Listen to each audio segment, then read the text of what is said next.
أعوذ بالله من الشيطان الرجيم. بسم الله الرحمن الرحيم. هو الذي جعل الشمس ضياء والقمر نورا وقدره منازل لتعلموا عدد السنين والحساب. ما خلق الله ذلك إلا بالحق يفصل الآيات لقوم يعلمون. صدق اللہ.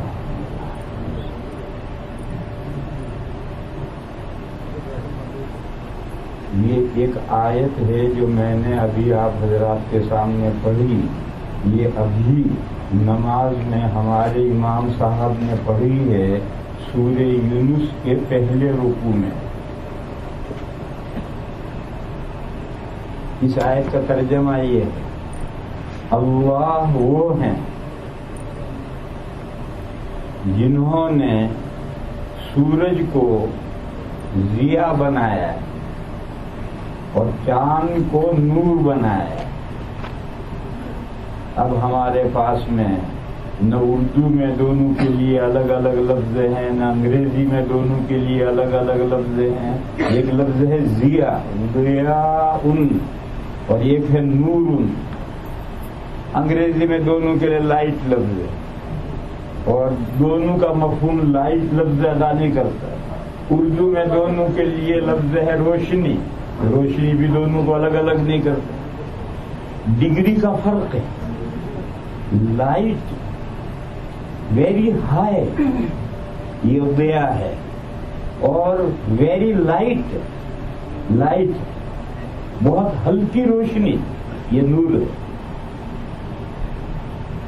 مشکل ہماری یہ ہے کہ نہ اردو میں ہمارے لیے پاس دو لفظ ہیں، نہ انگریزی میں ہمارے پاس دو لفظ ہیں. تو ضیاء کا ترجمہ ہم الگ کر کے بتلائیں، نور کا ترجمہ الگ کر کے بتلائیں.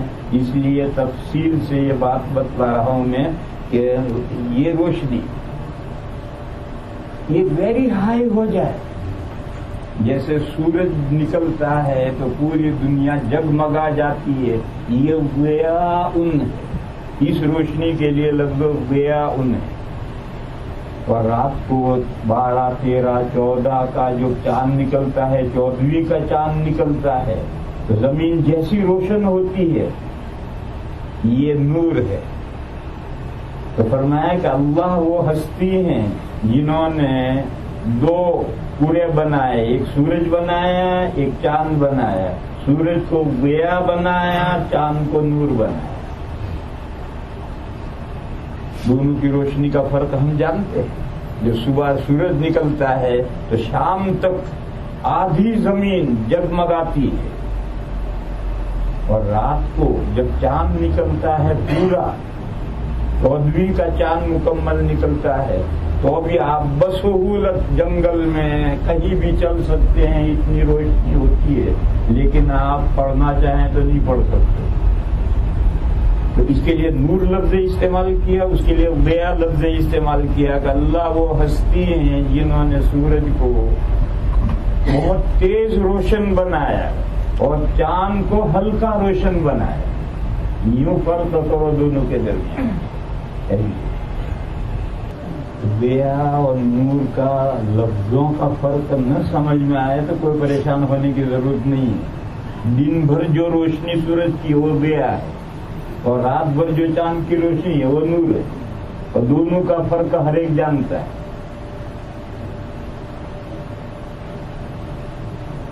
وَقَدَّرَهُ مَنَازِلَ لِتَعْلَمُوا عَدَدَ السِّنِينَ وَالْحِسَابِ. فرمایا کہ اللہ نے چاند کی منزلیں تجویز کر دی. قدرہ مانی دونوں کی نہیں، ضمیر. اور عربی جاننے والے مولانا صاحبان یہاں ہیں، ضمیر کا مرجع اقرب ہوتا ہے. اللہ نے چاند کی منزلیں تجویز کر دی. کیوں؟ تاکہ تم سالوں کی گنتی جانو اور دوسرے حسابات جانو. اصل اہم سالوں کی گنتی جانو اور دوسرے حسابات جانو. اس لیے اللہ نے ایسا کیا. سورج سے بھی کیلنڈر بنتا ہے اور سورج سے جو کیلنڈر بنتا ہے وہ اسلام سے بہت پہلے سے بنتا چلا آ رہا ہے. نبی پاک صلی اللہ تعالی علیہ وسلم کی ولادت مبارکہ ہوئی ہے 570 AD میں، جو انگریزی سال ہے اینو ڈومینی. ہم عیسیٰ علیہ السلام کی پیدائش سے جو سن شروع کیا ہے عیسائیوں نے، وہ 570 میں حضور کی پیدائش ہوئی ہے. اور یہ جو انگریزی سن ہے یہ سورج سے بنتا ہے. معلوم ہوا کہ سورج سے بھی کیلنڈر بنتا ہے، مگر اس آیت کریمہ میں چاند سے جو کیلنڈر بنتا ہے اس کا تذکرہ ہے. فرمایا وَقَدَّرَهُ مَنَازِلَ لِتَعْلَمُوا عَدَدَ السِّنِينَ وَالْحِسَابَ. اللہ نے چاند کی بھی منزلیں طے کی ہیں اور ان منزلوں کے اعتبار سے اس لیے طے کی ہیں اللہ نے کہ تم سال بناؤ اور دوسرے حسابات سیکھو. اس مقصد سے اللہ نے یہ منزلیں چاند کی تجویز فرمائی. سورج سے جو منزلیں بنتی ہیں اس کا تذکرہ آیا ہے 15ویں پارے کے دوسرے رکوع. سورج سے جو کیلنڈر بنتا ہے اس کا تذکرہ 15ویں پارے میں آیا. یہ 11واں پارہ ہے. یہاں چاند سے جو کیلنڈر بنتا ہے اس کا تذکرہ. فرمایا ما خلق اللہ ذلک الا بالحق. نہیں پیدا کیا اللہ تعالیٰ نے اس کو. مولانا صاحبان جانتے ہیں ذالک اس میں اشارہ مفرد ہے، تثنیہ نہیں ہے. ذالکما نہیں ہے.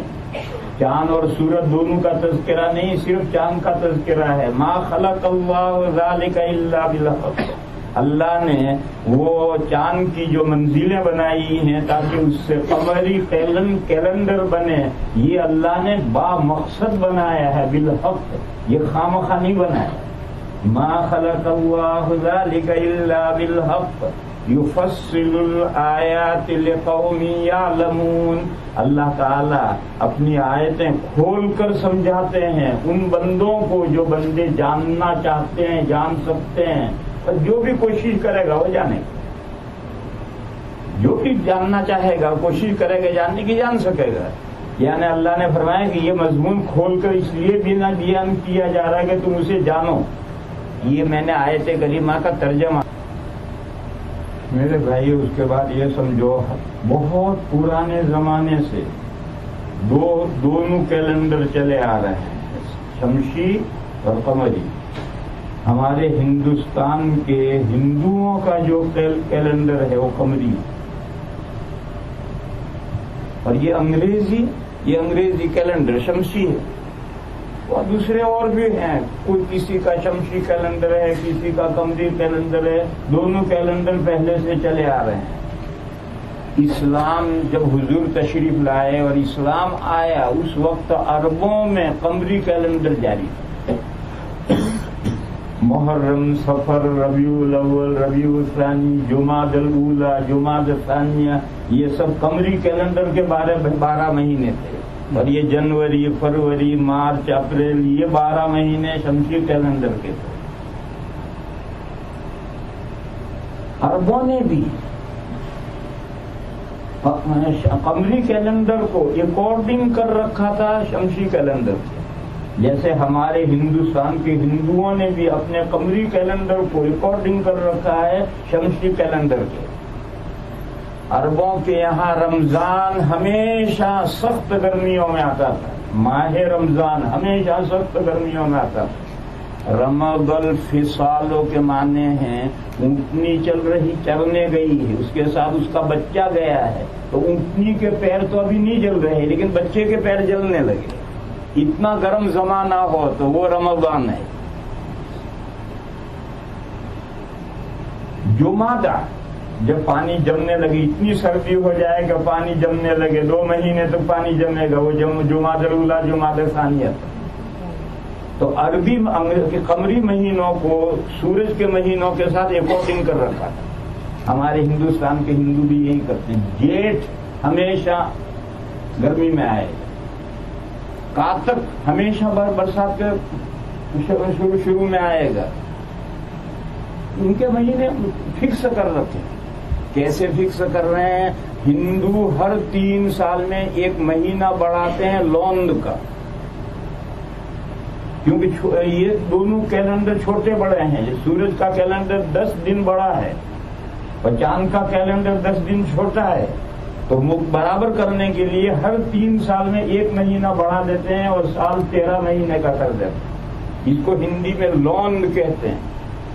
اور عرب اسلام سے پہلے عرب بھی ہر 3 سال میں ایک مہینہ بڑھاتے تھے اور اس کا نام انہوں نے رکھا تھا قبیصہ اور نسیون. سورہ توبہ میں ہے انما النسیء زیادۃ فی الکفر. یہ کہا کہ یہ جو تم گڑبڑ کرتے ہو 3 سال میں ایک مہینہ بڑھاتے ہو, یہ اللہ کے سسٹم کو بگاڑتے ہو. بہرحال سمجھنے کی بات یہ کہ دونوں کیلنڈر چلے آ رہے تھے اور لوگ دونوں کیلنڈر کو اکارڈنگ کر دیتے تھے. اسلام نے آ کر پہلی اصلاح یہ کی کہ قمری کیلنڈر اپنی رفتار پہ چلے گا, شمسی کیلنڈر اپنی رفتار پہ, تم جانو شمسی کیلنڈر, قمری کیلنڈر اپنے رفتار پہ چلے گا. وہ ایک مہینہ بڑھانے سے جو سارا سسٹم بگڑ گیا تھا, اس کی وجہ سے نبی پاک صلی اللہ تعالی علیہ وسلم نے 8 ہجری میں مکہ فتح ہوا, 9 ہجری میں حضور نے حج نہیں کیا, کیونکہ تاریخ صحیح جگہ پر نہیں تھی. 10 ہجری میں حضور نے حج کیا اور عرفہ میں جو تقریر کی اس میں حضور نے یہ بات فرمایا کہ ان الزمان قد استدار کہیئتہ یوم خلق السماوات والارض. آسمان و زمین جب اللہ نے پیدا کیے تھے اس وقت جو زمانے کی رفتار تھی چلتا چلتا آج ٹھیک اسی رفتار پر آ گیا ہے. اس لیے 10 ہجری میں حضور نے حج کیا, 9 میں حج نہیں کیا, کیونکہ زمانہ صحیح جگہ پر نہیں تھا. ہر دن آگے پیچھے ہو گئے تھے وہ ریکارڈنگ کرنے کی وجہ سے. اب جو 10 ہجری میں 9 عرفہ کو جو ذی الحجہ کی 9 تاریخ آ گئی, بس وہاں سے مسلمانوں نے اس کی حفاظت شروع کی اور پھر اس کے بعد میں کوئی گڑبڑ نہیں ہوئی. وہ ایک مہینہ بڑھانے کا سلسلہ ختم. اب چاند کا جو کیلنڈر پورے سال میں گھومتا ہے اور سورج کا کیلنڈر وہی ہے. ہندوؤں کا کیلنڈر وہ ایک مہینہ بڑھا کر اس کے اکارڈنگ کرتے ہیں, تو ہمیشہ جیٹھ گرمی میں آتا ہے. اب چاند کا جو کیلنڈر ہے, اب وہ آسمان و زمین جب اللہ نے پیدا کیے تھے اس وقت جس رفتار سے اللہ نے ایام کو بنایا تھا, اب اسی طرح سے ایام بنتے ہوئے چلے آ رہے ہیں. یہ ایک دوسرا مضمون ہے جو سمجھنے کا ہے میرے بھائی. اور ایک دوسرا مضمون سمجھو, شریعت کے احکام کچھ سورج سے متعلق کیے گئے ہیں, کچھ چاند سے متعلق کیے گئے ہیں, اور 2 باتوں کا خیال رکھا گیا ہے. ایک زمانے کے ہر حصے کو عبادت میں سے حصہ ملے, اور دوسرا لوگوں کے لیے سہولت, کوئی کیلکولیٹ نہ کرنا پڑے. ان 2 باتوں کا, ایک زمانے کے پورے سال کے ہر حصے کو عبادت میں سے حصہ ملنا چاہیے, اور دوسرا اتنا سیدھا آسان کہ کیلکولیٹ نہ کرنا پڑے. ان 2 باتوں کا لحاظ کر کے کچھ احکام چاند سے متعلق کیے گئے ہیں, کچھ احکام سورج سے. دیکھو نمازیں سورج سے متعلق کی گئی, پاؤ پھٹی صبح صادق ہوئی پڑھو, اور ہر لمحہ پوری زمین پر پاؤ پھٹتی رہتی ہے. سورج سر سے ڈھلا دوڑ پڑو, ہر وقت زمین کے اوپر سورج ڈھلتا رہتا ہے. جب کسی کپڑے میں کوئی چیز لے کر نچوڑ دو, تھوڑا سا رہ جائے اثر, جب پورا دن نچڑ جائے اور تھوڑا سا حصہ رہ جائے اثر پڑو, یہ وقت ہر وقت. جب سورج چھپے فوراً مغرب پڑھو. ہر وقت زمین پر سورج چھپتا رہتا ہے. جب سورج کی روشنی ختم ہو کر رات چھا جائے عشاء پڑھو. ہر وقت یہ حال رہتا ہے.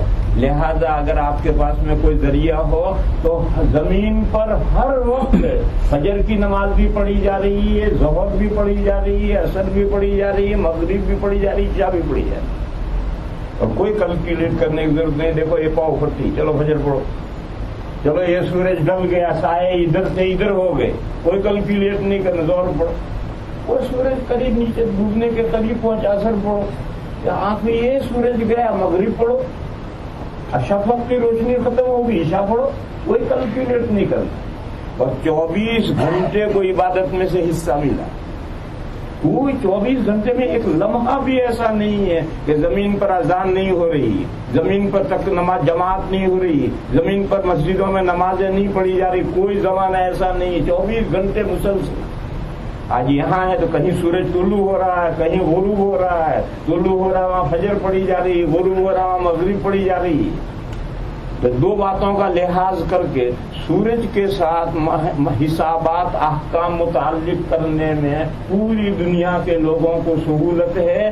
24 گھنٹے کا ہر لمحے کو عبادت میں سے حصہ بھی مل گیا اور ہر آدمی اپنی فطرت سے وقت کو معلوم کر لے گا. کوئی آلہ نہیں چاہیے, کوئی حساب نہیں چاہیے. اسی طرح سے کچھ احکام وہ ہیں جو چاند سے متعلق کیے گئے. ان احکام میں سے حج اور رمضان, حج اور کے علاوہ بھی ہیں, حج اور رمضان, یہ دو احکام چاند سے متعلق کیے گئے ہیں. اور مدار رکھا حساب پر نہیں, کیلکولیشن نہیں. آنکھ سے دیکھو وہ چاند نیا چاند نظر آیا, چلو مہینہ شروع. رویت پر مدار رکھا, حساب پر مدار نہیں رکھا. اور چونکہ چاند کا سال 10 دن چھوٹا ہے تو پورے سال میں راؤنڈ ہوا. سال کے 12 مہینوں میں گرمی میں بھی رمضان حج ہوتا ہے, سردی میں بھی حج ہوتا ہے, برسات میں بھی حج ہوتا ہے. تمام سیزنوں میں رمضان بھی آتا ہے. پورے سال کو عبادتوں میں سے حج اور رمضان کی عبادتوں سے حصہ بھی مل گیا. اور کوئی کیلکولیشن نہیں کرنا, آنکھ سے دیکھو, جس کے پاس 2 آنکھیں ہیں وہ دیکھا. تو چاند کے دیکھنے پر مدار حساب ہے, اللہ نے اس کی منزلیں مقدر کی ہیں, مگر ان منزلوں پر حساب پر مدار نہیں رکھا. مدار رکھا آنکھ سے دیکھنے پر, اور 2 چیزوں کا لحاظ کیا. کچھ لوگ یہ سو کہتے ہیں کیا بات ہے, چاند پر مدار کیوں ہے, سورج کی رفتار تو اس سے زیادہ پابند ہے. تو اس کو میں سمجھا رہا ہوں کہ سارے احکام نہ چاند پر ہیں نہ سارے احکام سورج پر ہیں. احکام ڈیوائیڈ کیے ہیں, اور 2 باتیں پیش نظر رکھ کر احکام ڈیوائیڈ کیے ہیں. ایک, پورے زمانے کو عبادت میں سے حصہ ملنا چاہیے اور ہر آدمی اپنی فطرت سے اس کو جان سکے, کوئی کیلکولیشن کی ضرورت نہ ہو. چاند کو سادہ حج اور رمضان چاند سے متعلق کیے اور نمازیں سورج سے متعلق. میرے بھائی اب ایک مضمون اور سمجھو, بعض احکام میں دونوں کا اعتبار کیا. হযরত বলেন যে চন্দ্রের ব্যাপারটা একেবারে সহজ, সূর্যের ব্যাপারটা যেরকম একেবারে সহজ, চন্দ্রের ব্যাপারটা আরো সহজ. চন্দ্রের ব্যাপারটা হলো যে নিজের চোখে দেখো, দেখার পরে তার উপরে আমল করো. যেভাবে দেখবা দেখার পরে তোমাদের মাস শুরু হয়ে যাবে. اب ایک نیا مضمون سمجھو, بعض احکام میں دونوں کا اعتبار کیا. رمضان شروع کیسے ہوگا, رمضان ختم کیسے ہوگا, چاند کے حساب. اور روزہ شروع کیسے ہوگا, روزہ ختم کیسے ہوگا, سورج کے حساب. صبح صادق سے تو روزہ شروع ہوگا, اور صبح صادق کا تعلق تو سورج سے ہے. اور روزہ ختم ہوگا غروب پر, تو غروب کا تعلق تو سورج کے ساتھ ہے. اور رمضان شروع کہاں سے ہوگا, رمضان ختم کہاں ہوگا, اس کا تعلق چاند کے ساتھ. یہ نیا مضمون سمجھنے کا. ایسے ہی حج کون سے مہینے میں ہوگا, ذی الحجہ. ذی الحجہ کیسے شروع ہوگا, چاند سے. اور عرفہ میں وقوف عرفہ کا وقت کیا ہے, زوال سے لے کر اگلی صبح صادق تک. تو زوال کا تعلق تو سورج سے ہے, اور اگلی صبح صادق کا تعلق تو سورج کے ساتھ. تو بعض جگہ پر کمبائنڈ احکام لیے گئے ہیں کیونکہ اسی میں سہولت ہے. اگر آپ ذی الحجہ کا مہینہ نہ لیتے، حساب کا مہینہ لیتے، تو حساب کا مہینہ ساری دنیا حساب تھوڑی جانتی ہے. اور اگر آپ زوال سے نہ لیتے تو آپ کیسے تعین کرتے؟ تو جہاں سہولت ہے امت کے لیے سہولت کا خیال رکھ کر کے ذی الحجہ شروع ہوگا چاند سے، اور 9 تاریخ کو زوال کے بعد وقوف عرفہ شروع ہوگا اگلی صبح صادق سے. رمضان شروع ہوگا چاند سے، ختم ہوگا چاند سے، اور روزہ شروع ہوگا صبح صادق سے غروب آفتاب تک، اس کا چاند سورج کے ساتھ. تو بعض احکام بالکل چاند کے ساتھ، بعض احکام سورج کے ساتھ، بعض احکام میں دونوں پہلوؤں کا لحاظ کیا گیا، اور سب جگہ اس کا لحاظ ہے کہ حساب نہ کرنا پڑے. اس لیے کہ حضور کی امت اتنی بڑی ہے کہ اگر کوئی آسمان کے تارے گن سکتا ہے تو حضور کی امت کو گن سکتا ہے. اگر کوئی درختوں کے پتے گن سکتا ہے تو حضور کی امت کو گن سکتا ہے. اگر کوئی ریت کے ذرے گن سکتا ہے تو حضور کی امت کو گن سکتا ہے. اور حضور کی امت کہاں کہاں رہتی ہے؟ سب امریکہ میں نہیں رہتی ہے، سب پڑھی لکھی امت نہیں ہے. پہاڑوں میں رہتی ہے، جنگلوں میں رہتی ہے، بیابانوں میں رہتی ہے، جہاں تک انسان ہے دوسرے انسانوں کا پہنچنا ہی ناممکن ہے. سب جگہ حضور کی امت رہتی ہے. اگر حضور کی امت کے لیے جو احکام دیے گئے ہیں اس میں حساب کو لے لیا جاتا تو امت کے لیے بہت دشواری ہے. اس لیے کہیں حساب نہیں، بغیر حساب کے انسان اپنی فطرت سے احکام پر عمل کرے.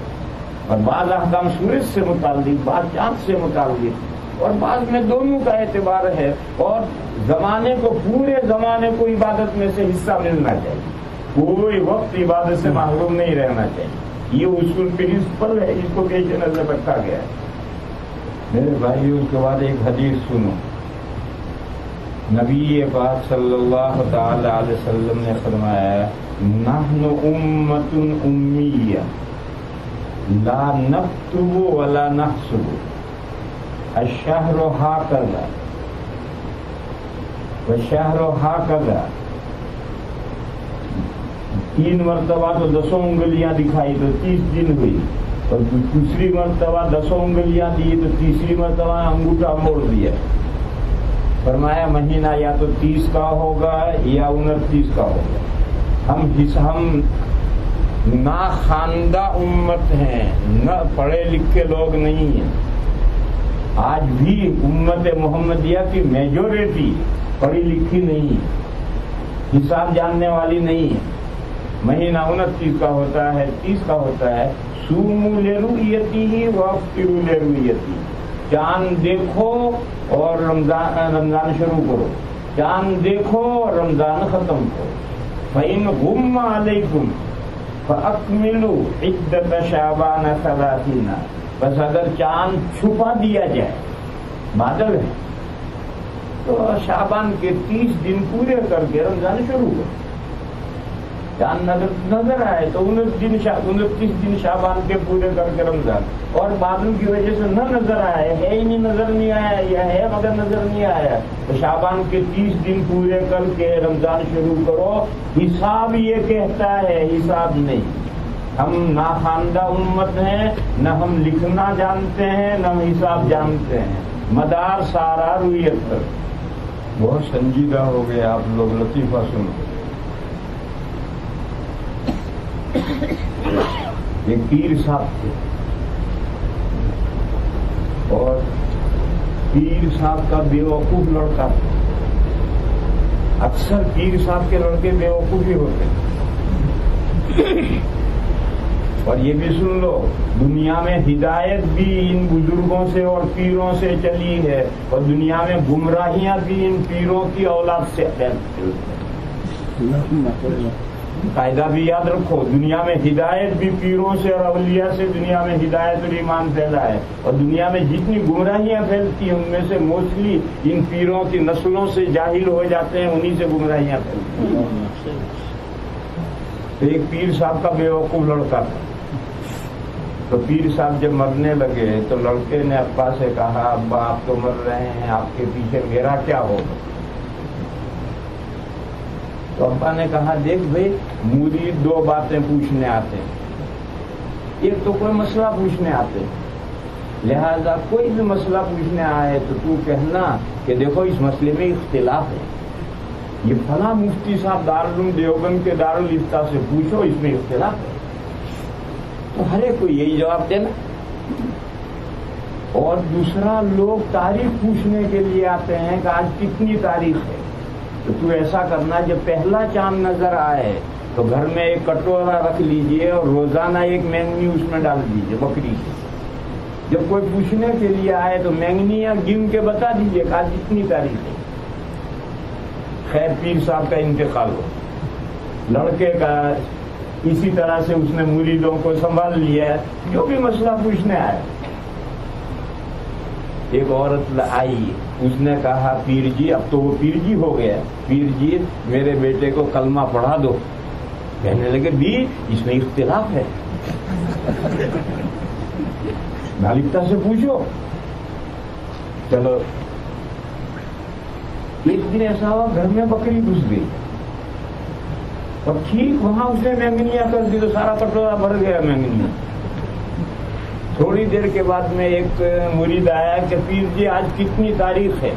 وہ جا کر گننے بیٹھے، 1 2 3 27 28 29 30، ابھی تو بہت ساری مہنگیاں ہیں۔ پھر جمع کر دی، پھر گنے 1 2 3 5 28 29 30، پھر بہت ساری ہیں، وہ 30 سے آگے گننا ہی نہیں جانتے۔ تو انہوں نے آ کر مرید سے کہا آج اتنی تاریخیں ہیں کہ گنی نہیں جاتی۔ حضرت بولیں گے تمہیں شانت ہے۔ اس لطیفے میں کیا سمجھنا ہے کہ چاند کا کیلنڈر پیر صاحب کا لونڈا بھی بنا سکتا ہے۔ یہ پیر صاحب کا جاہل لڑکا یہ بھی چاند کا کیلنڈر بناتا ہے، نیا چاند دیکھو اور کٹورے میں روز ایک مینگنی ڈالو، اس کے لیے کسی حساب کی ضرورت نہیں۔ میرے بھائیو، اب دوسرا ایک مضمون سمجھو، وہ جو حدیث میں آیا تھا سومو لرؤیتہ، چاند دیکھ کر روزے شروع کرو، چاند دیکھ کر روزے ختم کرو۔ چاند دیکھنے کا کیا مطلب؟ دیکھنا ایک عقل سے دیکھنا ہے، ایک آنکھ سے دیکھنا۔ آنکھ سے جو دیکھنا ہے شریعت نے اس کا اعتبار کیا ہے، عقل سے جو دیکھنا ہے شریعت نے اس کا اعتبار نہیں کیا۔ عقل سے دیکھنا کیا ہے؟ اسی کو نیو مون کہتے ہیں۔ یہ نیو مون عقل سے دیکھا جاتا ہے، آنکھ سے نہیں نظر آتا۔ سسٹم کیا ہے؟ سورج اپنی جگہ پر ہے، اس پہ زمین گھوم رہی ہے اور آدھی زمین مقابل جاتی ہے، آدھی پیچھے جاتی ہے، رات دن بنتے ہیں۔ اسی طریقے سے چاند بھی گول گھومتا ہے، چاند پر بھی آدھا دن روشنی رہتی ہے، آدھا اندھیرا ہو جاتا ہے، وہ بھی رات دن بنتے ہیں۔ اور یہ دونوں گھومتے ہیں، مشرق سے مغرب کی طرف چلتے ہیں اور 24 گھنٹے میں ایک دورہ مکمل کرتے ہیں۔ ہماری زمین 24 گھنٹے میں ایک دورہ مکمل کرتی ہے، آدھی رات آدھا دن۔ ایسے چاند بھی 24 گھنٹے میں ایک دورہ مکمل کرتا ہے۔ یہ مشرق سے نکل کر مغرب میں ڈوبتا ہے۔ زمین جیسے ہمیں ایسا نظر آتا ہے کہ سورج نکل کر ڈوبا، سورج نکل کر ڈوبتا نہیں، یہ زمین ہی گھومتی ہے، ایسا محسوس ہوتا ہے۔ چاند کی ایک دوسری رفتار ہے، چاند سورج سے 23 ڈگری روز پیچھے پڑتا ہے، 24 گھنٹے میں 23 ڈگری پیچھے پڑتا ہے۔ آپ کو پہلے دن اتنا نظر آیا، اگلے دن اتنا اونچا آ جائے گا، اگلے دن اتنا اونچا آ جائے گا، یہ جو جا رہا ہے یہ روزانہ 23 ڈگری پیچھے پڑتا ہے۔ پیچھے پڑتا پڑتا آمنے سامنے ہو جاتا ہے تو ماہ کامل ہوتا ہے، پھر اور نیچے جاتا ہے تو کٹنا شروع ہوتا ہے، پھر کٹتے کٹتے وہ 23 ڈگری پیچھے پڑتے پڑتے ایک وقت آتا ہے کہ چاند اور سورج آمنے سامنے آ جاتے ہیں، بیچ میں زمین آ جاتی ہے۔ اب بالکل چاند اندھیرا ہے، 3 دن ایسا رہتا ہے، مہینے کے آخر میں 3 دن ایسا رہتا ہے، اور اس کو عربی میں کہتے ہیں محاق۔ اس ایسا آمنا سامنا ہوتا ہے کہ بیچ میں زمین ہے، سورج کی روشنی چاند کو پہنچتی ہے۔ پھر جب 3 دن کے بعد چاند